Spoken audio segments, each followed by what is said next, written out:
Pozdrav svima. Tema današnjeg predavanja su specizmi u hrvatskom jeziku i već u samome naslovu uočljiva su dva specizma. Nisam glupa kao guska i nemam jezik kao krava rep. Objasnit ćemo što su to specizmi i koja je njihova primarna namjera, zašto se oni koriste u jeziku i na koji način čovjek izražava sebe u odnosu prema životinjskom svijetu. Bilo koji način diskriminiranja životinja naziva se specizam.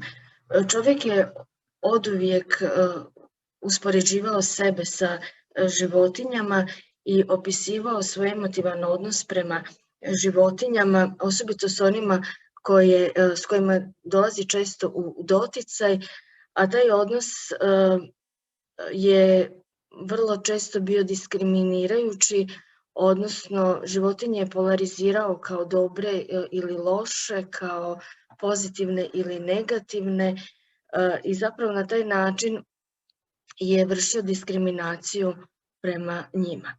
Diskriminacija je ovo što vidite na ekranu, da se životinje dijele na neke kategorije, dakle na taj način čovjek pokazuje svoj odnos prema njima, pa tako životinje koje je pripitomio, udomaćio, koje žive blizu kuće zovemo domaćim životinjama. Onda postoji kategorija divlje životinje, to su one koje naravno žive u divljini, dijele se na divljač, njih čovjek nažalost lovi i jede, i dijele se na zvijeri koje također lovi, ali ih ne jede. Zvijeri su skupina životinja koje žive u divljini, u planinskim predjelima, u šumama i često se spuštaju prema naseljima, prema seoskim domovima u potrazi za hranom. Pse i mačke percipiramo kao skupinu životinja koje zovemo kućni ljubimci. Onda postoje one dosadne sitne bubice koje zovemo kukci i insekti i posebnu kategoriju životinja čovjek naziva pticama. Dakle, to je jedna vrsta peradi koja leti, koja ima sposobnost leta. U naslovu smo vidjeli dva specizma i oba specizma biti glupa kao guska, imati jezik kao krava rep, su specizmi kojima čovjek uspoređuje neke svoje osobine sa životinjama, a zapravo na neki način skrivene te svoje osobine pripisuje drugome jer mu je tako lakše i ljepše. Neke svoje sklonosti, od seksualnih sklonosti, od sklonosti biti okrutan, od neumjerenosti u jelu i piću, objašnjava zapravo o životinjskim osobinama. Svoje osobine pripisuje životinjama. Specizam se ne odnosi samo na frazeme sa životinjskim sastavnicama, ne odnosi samo na jezik i na uporabu jezika, nego se specizam koristi svaki puta, odnosno specizam je sve ono kada čovjek na bilo koji način iskorištava životinju. Pa se specizmom naziva i držanje ptice u kavezu, specizam je i držanje riba u akvariju, specizam je i kada egzotične životinje zatočimo u terarije. Dakle, to su sve oblici specizma ili diskriminacije životinja. Dalje ćemo u predavanju pokazati na koji način hrvatski jezik upotrebljava specizme i na koji način čovjek prikazuje sebe kroz odlike koje pripisuje životinjama. Kokoš je u hrvatskom jeziku naziv za životinju koja u prenesenom značenju označava glupu žensku osobu. Kvočkom možemo nazvati žensku osobu koja je dosadna, koja brblja, koja mnogo priča, dok izraz koka već upućuje na jednu iskusnu, seksualno privlačnu žensku osobu koja ima dosta iskustva u seksualnom životu. Ova se životinja u hrvatskom jeziku percipira kao glupa, odnosno čovjek je intelektualne nedostatke i žensku glupost pripisao ovoj životinji. Zato se kaže za ženu koja je glupa, da je glupa kao kokoš, da ima kokošju pamet ili mozak, kokoš ti je pamet ili mozak pozobala, a možemo reći umjesto kokoši i da netko ima pileću pamet, glavu ili mozak. Frazem leći ili lijegati ili ići s kokošima spavati zapravo pokazuje osobu koja voli vrlo rano ići spavati.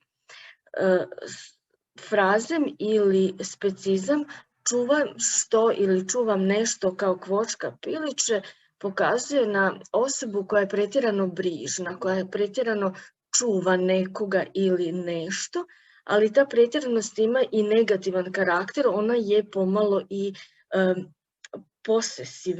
posesivna briga za nekoga.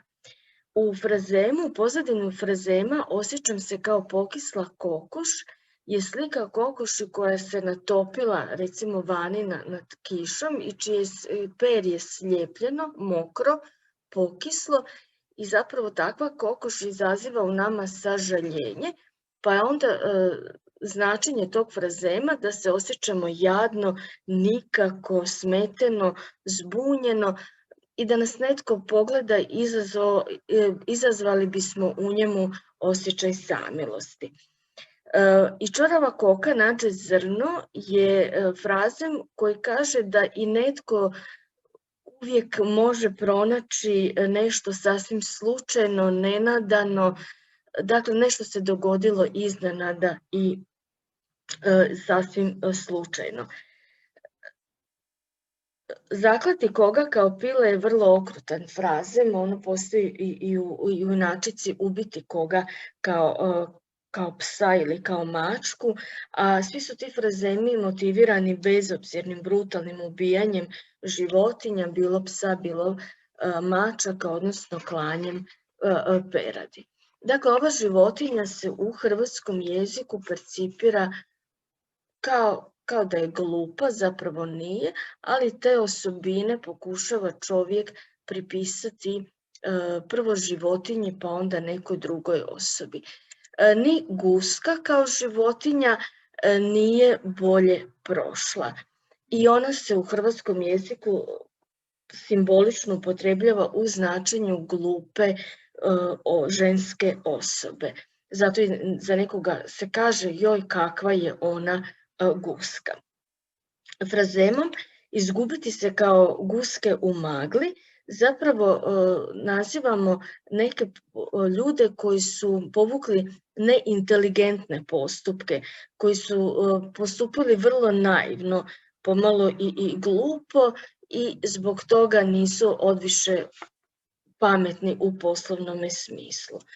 A u frazemu neću debeloj guski vrat mazati je pozadina čovjekova debljina koja se dovodi u vezu sa dobrim materijalnim statusom u društvu, pa onda frazemom neću debeloj guski vrat mazati zapravo kažemo da ne želimo se dodvoravati i podmićivati nekoga radi dodatne materijalne koristi. Napuštamo ovaj pernati svijet, idemo sada vidjeti kako je u hrvatskom jeziku prošla krava kao domaća životinja. Obično se uz kravu veže njezin izgled, odnosno njezina veličina i debljina, pa se često kaže da je netko debel ili debela kao krava. I uglavnom taj frazem, odnosno specizam, ima negativnu konotaciju. Specizmi inače su većinom negativno orijentirano. Međutim, čovjek kravu percipira i kao životinju koja je vrlo glasna i zato se kaže da se netko dere kao da je kao krava ili dereš se kao da ti je krava stala na rep. Krava je životinja koja ima dugi rep i kojom njome često maše, obično da bi se obranila od nekih nametnika, insekata i dosadnih mušica, pa onda osoba koja mnogo priča se povezuje s ovom životinjom, da je to osoba koja onda ima dugi jezik, kao što ima krava dugi rep.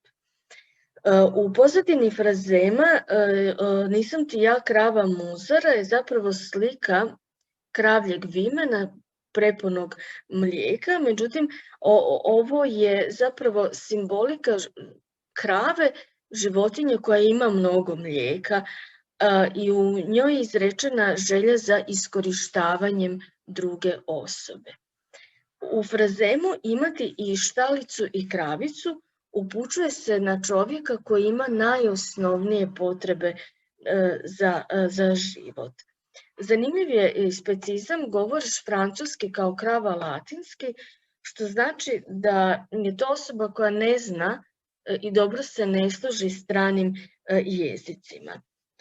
U pozadini frazema zgužan si kao da su te krave žvakale je zapravo životinja, krava koja je preživač i koja dosta hranu zadržava u ustima, kao kad bi ta hrana bila prežvakana, tako i osoba koja nosi zgužvanu odjeću zapravo je nalik na ovu životinju, ovog preživača. Dakle, krava nije u hrvatskom jeziku životinja koja je jezično lijepo prošla. Što se tiče teleta, tele je u hrvatskom jeziku simbol pokornosti, nezrelosti, ali i naivnosti, pa se ta naivnost dovodi i u vezu sa čovjekovom glupošću. Zato kažemo za nekoga da je glup kao tele, ali se ta naivnost, budalastost i intelektualna slabost odražava i u frazemima. Imaš teleči osmijeh, imaš teleči pogled, pa čak i onaj koji nešto gleda, a u ništa ne razumije, kažemo da bulji ili bleji kao tele u šarena vrata. I ovu životinju čovjek percipira kao životinju koja nije odviše inteligentna i onda zapravo osobine ljudi povezuje sa teletom kao neinteligentnom životinjom, što nije točno. Nešto bolje je u hrvatskom jeziku prošao jarac.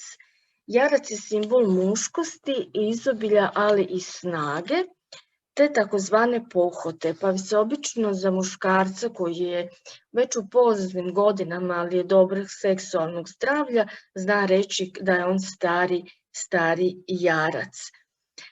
Vol je životinja koja je nekada davno služila kao tegleća životinja, služila je kao životinja koju su iskorištavali za radnu snagu i obično se s volom uspoređuje neka jakost, muška jakost i snaga. Međutim, bez obzira što je to vrlo snažna životinja, čovjek ju percipira i kao glupom, pa se za osobu koja je luda ili glupa kaže da je lud kao vol. Nažalost, ovu su životinju iskorištavali kao radnu životinju i često su je zlostavljali, udarali, maltretirali, pa se udarci koji se zadaju toj životinji pripisivali onda i čovjeku, pa je otuda nastao i frazem ili specizam istuču te, izmlatiću te kao vola u kupusu. Za osobu koja je osiromašila, koja je sa boljega krenula na gore, kažemo da je pala s vola na magarca, a ovaj se specizam javlja i u izrazu pala sam s konja na magarca. Slijedi nam jedna vrlo simpatična životinja, to je koza, koja nažalost u hrvatskom jeziku je povezana sa glupom ženskom osobom.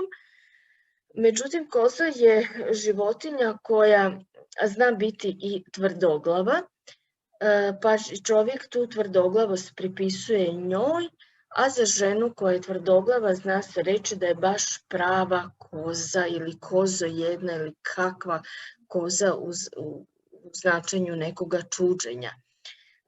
To je životinja koja je jedna od najstarijih pripitomljenih životinja. Čovjek se i divi s obzirom da je vrlo spretna, okretna, ona se vješto penje po nepreglednim terenima, vrlo je spretna u planinskim područjima, s lakoćom prevladava te teške nepristupačne terene. Međutim, unatoč toj svojoj sposobnosti lakoga kretanja, nažalost, percipiraju čovjek kao glupu životinju, što se onda ogleda i u frazemu da nekome nisu sve koze na broju, dakle da netko nije sav svoj. Koza simbolizira i neravnopravne odnose među ljudima, što se ogleda u frazemu da nismo svi zajedno koze pasli ili čuvali. Kada je netko opće zadovoljan, onda ćemo reći to opće zadovoljstvo iskazati specizmom da je vuk sit, a koza ili ovca cijela, odnosno da je vuk sit, a da su koze na broju. U pozadini ovog specizma idilična slika skladnoga života, koze i ovaca sa sitim vukom. Dakle, na istom mjestu toliko im je lijepo da na istom mjestu može biti i sit vuk, a koza ostala netaknuta. Sada ćemo vidjeti kako nam je u jeziku prošla ovca, odnosno ovčica. Frazem brojiti ovce ili brojimo ovčice javlja se u značenju pokušavam zaspati, imam nesanicu, ali brojenjem ovaca možda ću zaspati. Biti kao krotak ovca ili ovčica zapravo znači biti vrlo miran i bojažljiv. Dakle, u pozadini ovog specizma je mirnost, smirenost, krotkost životinje. Budući da je ovca uglavnom bijele boje i one su po svojoj boji lako uočljive i lako prepoznatljive, postoji i specizam biti crna ovca u obitelji. Tim se specizmom upućuje na čovjeka koji je zbog neke svoje osobine, čina ili ponašanja drugačiji od drugih i najčešće onda odbačen od drugih, pa često i odbačen od članova svoje obitelji. Kada za nekoga kažemo da je izgubljena ovca, znači da je također skrenuo sa pravoga puta i da mu nema pomoći. S ovcama se uspoređuje i nezasitnost, i pohlepnost, i neumjerenost, što dokazuje specizam hoćeš i ovce i novce. Kada netko nije intelektualno najbistriji, onda znamo reći da mu nisu sve ovce na broju. A kada želimo reći da s nekim nismo na istoj društvenoj razini, da nismo pripadnici istog društvenog sloja, da nismo istog stupnja obrazovanja, da imamo različita životna iskustva, onda upotrebljavamo specizam nisam s tobom ovce čuvao ili ovce pasao. Sljedeća nam je životinja janje. Janje u prenesenome značenju poznačava čovjeka koji je krotak, miran, nedužan, ponizan, pokoran i strpljiv. Dakle, onaj koji je miroljubiv, popustljiv, nedužan i zato kažemo da su takve osobe krotke kao janje, mirne kao janje.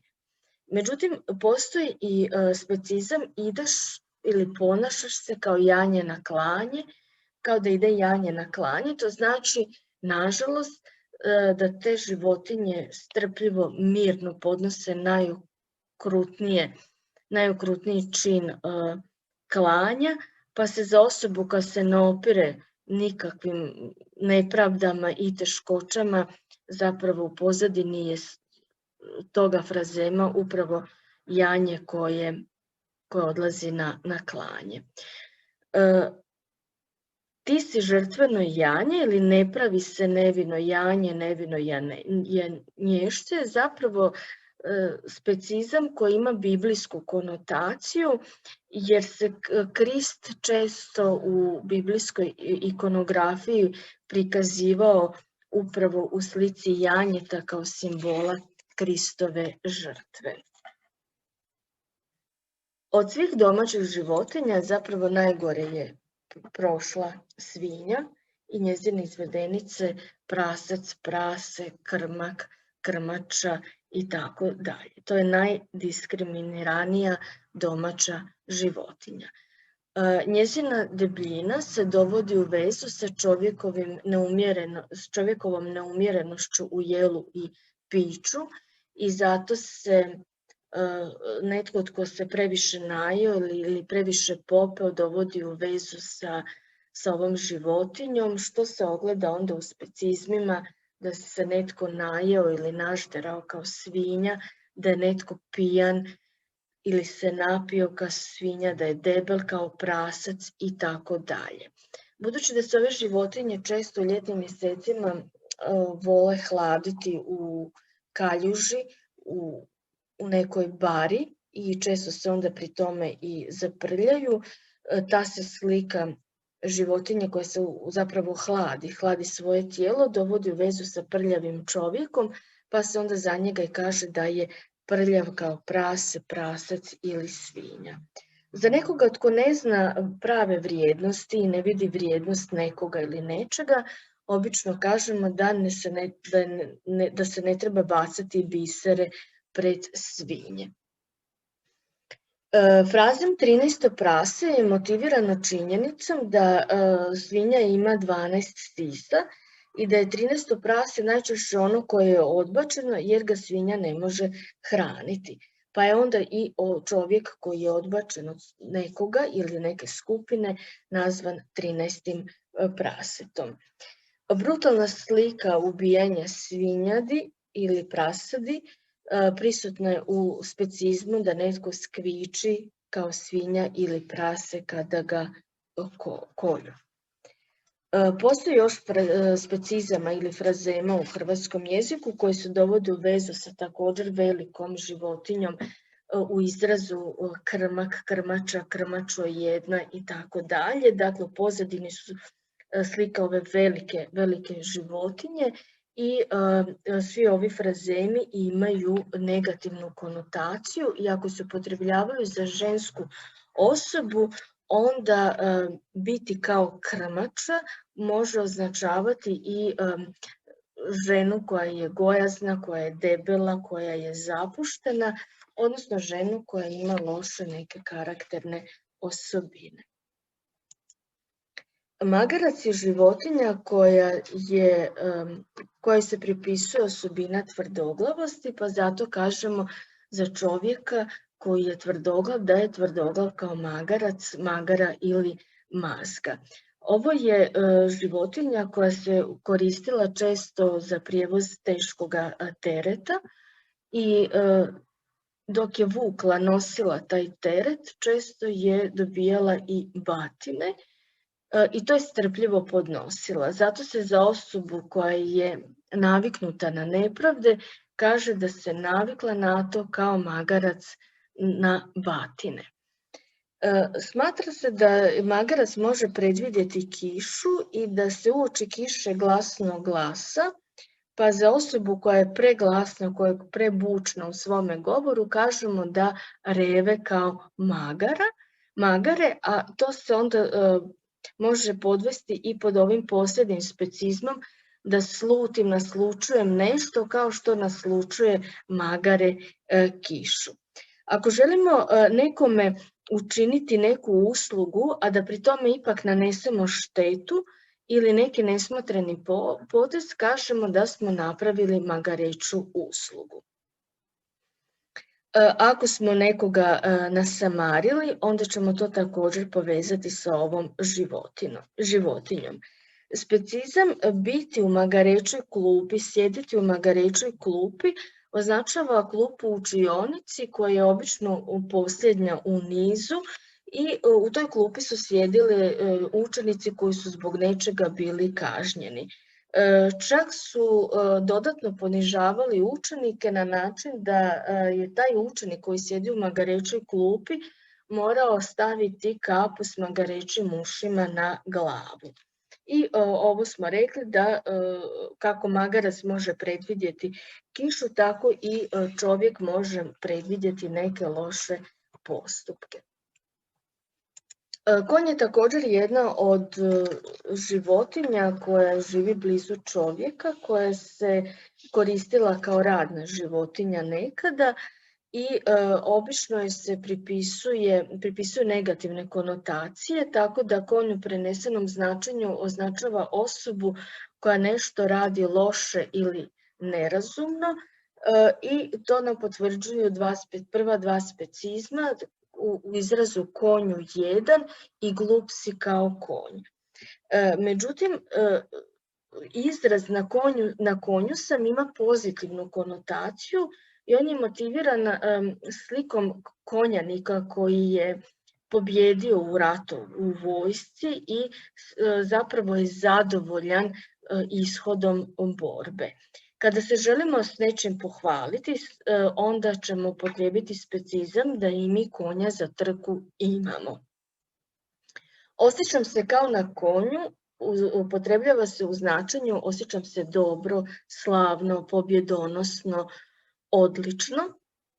A kako se ova životinja koristila kao radna životinja i kao tegleća životinja,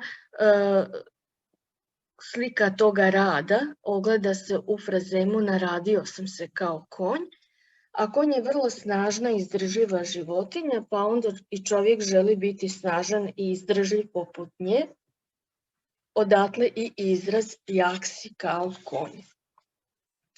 Time smo zapravo završili ovaj jedan dio pregleda specizama u hrvatskom jeziku koje se odnose na domaće životinje. Sada ćemo pogledati kako se u hrvatskom jeziku prošle divlje životinje.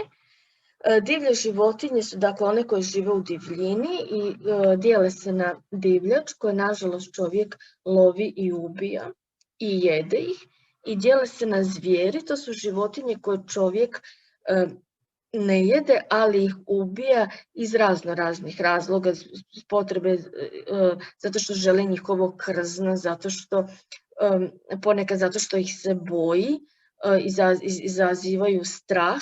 To su životinje koje, kao što sam rekla, dolaze u naselja sa planina, šuma, brda u naselja i nanose nekada i štetu gospodarstvu.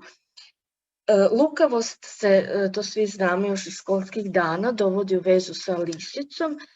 Ona je prepredena, lukava i vrlo inteligentna životinja koja se najčešće pojavljuje u dječjim pričama o životinjama i pojavljuje se u basnama, epovima, ali i u bajkama. Ovdje bih samo prokomentirala nekoliko specizama. Recimo, zec se simbolizira kao životinja koja zbog svojih dugih stražnjih nogu vrlo brzo trči, pa onda kažemo da je netko brz kao zec, ali zec je vrlo plašljiva životinja, pa se onda pogrdno, pejorativno kaže za nekoga u prenesenom značenju da je hrabar kao zec, zapravo je vrlo plašljiv. Medo svojom glomaznošću, svojom veličinom, svojim hodanjem u gegu označava životinju koja je pomalo i nespretna i trapava u tom hodu, pa se onda i čovjek, često trapav čovjek uspoređuje sa ovom šumskom životinjom. Kada je netko jako gladan, usporedit će se sa vukom, kada je netko jako ljut, usporedit će se sa risom, a ako je netko plašljiv, onda će se usporediti sa srnom. Kukci i insekti su životinje koje obično dolaze u skupinama, uvijek ih je mnogo, često njihovu nazočnost primjećujemo i ne samo vizualno u rojevima, nego i zato što zuje, bruje i čovjek ih percipira kao dosadne, male, sitne životinje, ali koje su dosadne. Postoji u hrvatskom jeziku frazem zujiš ili letiš kao muha bez glave, što zapravo pokazuje da i ovu životinju percipiramo kao onu koja nam dosađuje. Kako ta životinja dolazi, muha uvijek gdje je jedna, uvijek ih je i više zapravo i vrlo često ih je na hrpi nekoliko, pa onda za osobe koje dolaze u gomili, u hrpi, kažemo da se roje kao muhe. I ovaj treći frazem pokazuje da je netko jako, jako dosadan. Ali nismo dosadni samo kao muhe, tu dosadu izazivaju i buhe, krpelji, stjenice i uši, pa se specizmi mogu prenositi i na te kukce, odnosno insekte. Ako se hvatamo opasnog posla koji nam se može obiti o glavu, onda ćemo tu sliku pokazati, izreći specizmom da se ne treba dirati u osinje gnijezdo. Od svih sitnih životinja, kukaca i insekata najbolje je možda prošao mrav, koji čovjek percipira kao vrlo vrijednu, organiziranu životinju, pa ovo je jedan od rijetkih specizama koji je zapravo u jeziku ima pozitivnu konotaciju. Od kućnih ljubimaca psi su i mačke nekako najčešći, međutim u hrvatskom jeziku postoji najveći broj specizama koji se upravo odnose na ovu životinju i mnogi specizmi i nisu pozitivno određeni. Kada netko naglo osjeti iznenadnu slobodu, a do sada je bio sputan, tu ćemo onda sliku izreći frazemom ili specizmom da se ponašam kao da sam pušten s lanca. U suprotnom, kada vam je sloboda naglo oduzeta, uskraćena, reći ćemo da se osjećamo kao pas na lancu. Nitko za svog psa ne bi rekao da je ružan, dapače, svi mislimo da imamo najljepše pse i uvijek smo u pravu, a unatoč tome postoji izraz u hrvatskom jeziku da je zapravo netko i ružan kao pas. Uz psa se veže i pretjerana glad, halapljivost u jelu, ali i uzimanje vode. Kad pas uzima vodu, on vrlo glasno to čini s jezikom, pa onda kažemo da je netko i žedan kao pas u značenju da je izuzetno žedan. Zašto se kaže lažeš kao pas ili kao pse, to ne znam, ali se čak i ljudska sklonost laganju pripisuje ovoj životinji. Nažalost, psi su često bili i maltretirani od strane čovjeka i slika tog brutalnog odnosa prema ovoj životinji pokazuje se u specizmu na mlatičuste ili isprebijačute kao psa. Pas je stara praslavinska riječ i ona je glasila ps u staroslavenskom jeziku. Međutim, psovka također ima isti korijen riječi kao i riječ pas i zato možemo psovku i psa povezati zajedničkim korijenom riječi i otuda je i nastao specizam da neko psuje na pasja kola. Izrazito su brojni frazemi koji se odnose na ovu životinju. Kažemo za nekoga da je umoran kao pas, da se naradio kao pas, nekada su psi bili radne životinje. Pas može izuzetno dugo spavati, izuzetno dugo mirovati, uživati u svome odmaranju, pa se onda to pseće uživanje pripisuje čovjekovoj lijenosti. Ako je pas iz bilo kojeg razloga agresivan, kažemo da je netko ljut kao pas. Ljudska se zavidnost pripisuje ovoj životinji. Napušteni psi izazivaju zaista samilost i kaže se da je netko sam, kao što je sama i napuštena životinja. A kad nema nikoga svoga, nema nikoga oko sebe, onda se ta slika napuštenosti opet dovodi u vezu i sa psom i sa mačkom, u specizmu nemati ni kučeta ni mačeta. Rekla sam da su vrlo brojni frazemi koji se odnose na ovu životinju.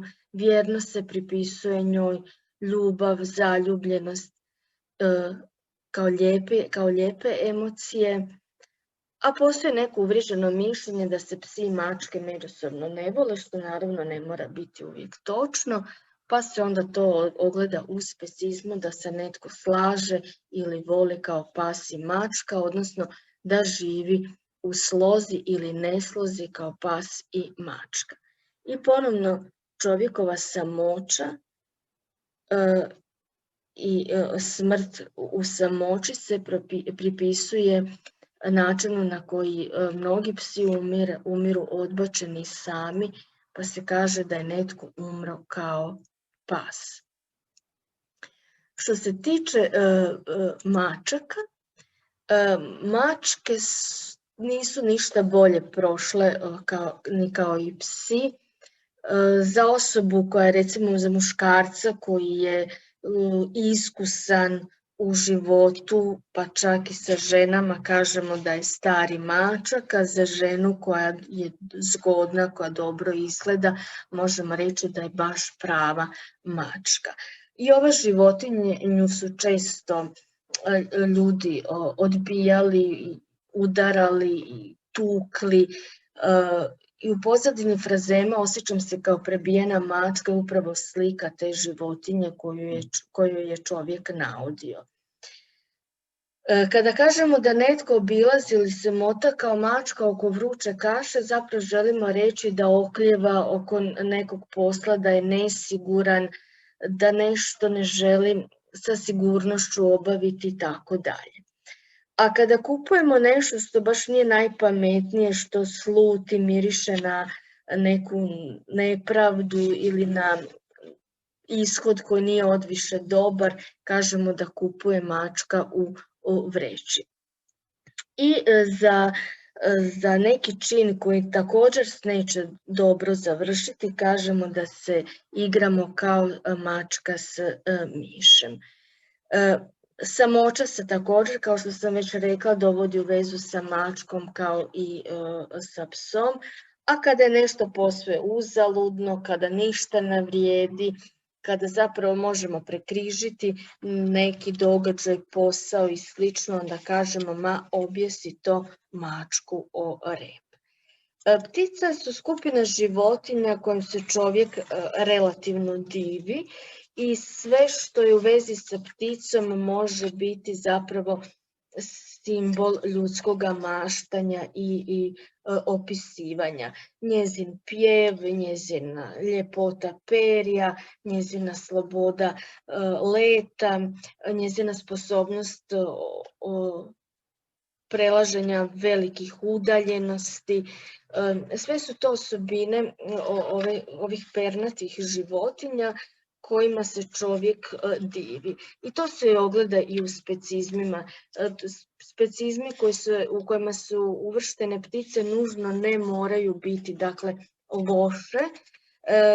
Ovdje imamo na početku relativno loš specizam, da netko brblja ili priča kao čavka, pa se znatiželja dovodi u vezu sa svrakom, a čovjekova skromnost, treba biti skroman, dovodi se u vezu sa vrapcem, bolje vrabac u ruci nego golub na grani. A kada osoba stalno ponavlja jedno te isto, kada osoba je 100 puta već rekla nešto što svi znamo, kažemo da to već i vrapci na grani znaju. Idemo vidjeti dalje što se sve još pripisuje pticama. Pripisuje se nježnost, privrženost, ljubavni zanos, pa možemo reći osobi koju volimo, golube moj. No ovdje vidimo ili žive kao dva goluba, kao golub i golubica, dakle povezujemo neke lijepe osjećaje. No ovdje imamo i jedan vrlo simpatičan frazem, odnosno specizama. Kada netko pusti vjetar, kažemo da je pustio goluba iz stražnjice. Ne znam točno simboliku i pozadinu ovoga specizma. Rekli smo da kokoš kao je pokisla može izazvati samilost zbog pokislog natopljenog perja, tako je i sa golubom. Golubovi često su prizori golubova koji su bolesni, koji su ranjeni, koji su možda pokisnuli i koji se onda tromo zapravo s tim pokislim perjem šetaju, hodaju, izazivaju zapravo neku vrstu sažaljenja i zato postoji i ovaj ružni specizam koji se dovodi u vezu zapravo sa ranjenom životinjom. Za muškarca koji je sklon ljubavnim zanosima, ljubavnim igrama, koji je sklon pronalaženju žena, kažemo da je pravi galeb. Postoji onaj izraz u hrvatskom jeziku galebariti, dakle pronalaziti žene. Dobar vid se povezuje sa sokolom, ali kada želimo iskazati ponos i divljenje prema nekome, onda ćemo reći ti si moj sokol. Mudrost se dovodi u vezu sa sovom kao noćnom životinjom. Dakle, od svih životinja rekla bih da su ptice možda najbolje prošle u hrvatskom jeziku. Najgore, ponovit ću, su prošle domaće životinje. Od toga se perad najčešće povezuje sa ženskom glupošću. Debljina se i neumjerenost u jelu i piću dovodi u vezu sa kravom, odnosno sa svinjom. Nešto bolje su prošli u hrvatskom jeziku jarac, vol i konj, koji se dovode u vezu sa snagom, izdržljivošću i sa marljivošću, jer kažemo da netko se naradio ili da je vrijedan kao konj. Za kraj bih rekla da svaki puta kada upotrebljavamo životinju u hrvatskom jeziku u negativnoj konotaciji, vršimo jedan oblik diskriminacije koji se zove specizam. Svatko može pridonijeti na bilo koji način suzbijanju te diskriminacije. Suzbiti možemo i onda ako ne držimo ptice u kavezu, ne držimo ribe u akvariju, egzotične životinje u terarijima itd. I ako nemamo krletku, i ako nemamo terarij, ako nemamo akvarij, svi upotrebljavamo, nažalost, specizme u jeziku. Svoje osobine negativne pripisujemo životinjama. Svaki puta kada to učinimo trebamo biti svjesni da smo upotrijebili jedan oblik diskriminacije, da smo upotrijebili specizam i trebamo ispraviti svoje govorne navike. Čovjek je biće kojem je dano dar govora i taj dar govora čovjek iskorištava i na dobre i na loše načine. Na loše načine onda kada uspoređuje svoje negativne osobine, karakteristike i mane sa životinjama i pripisuje ih životinjama. Pitanje je kada bi životinjama dali dar govora, kako bi životinje progovorile o čovjeku. Da li na jednaki način, negativno ili pozitivno, ovisno o tome kako se ponašamo prema njima.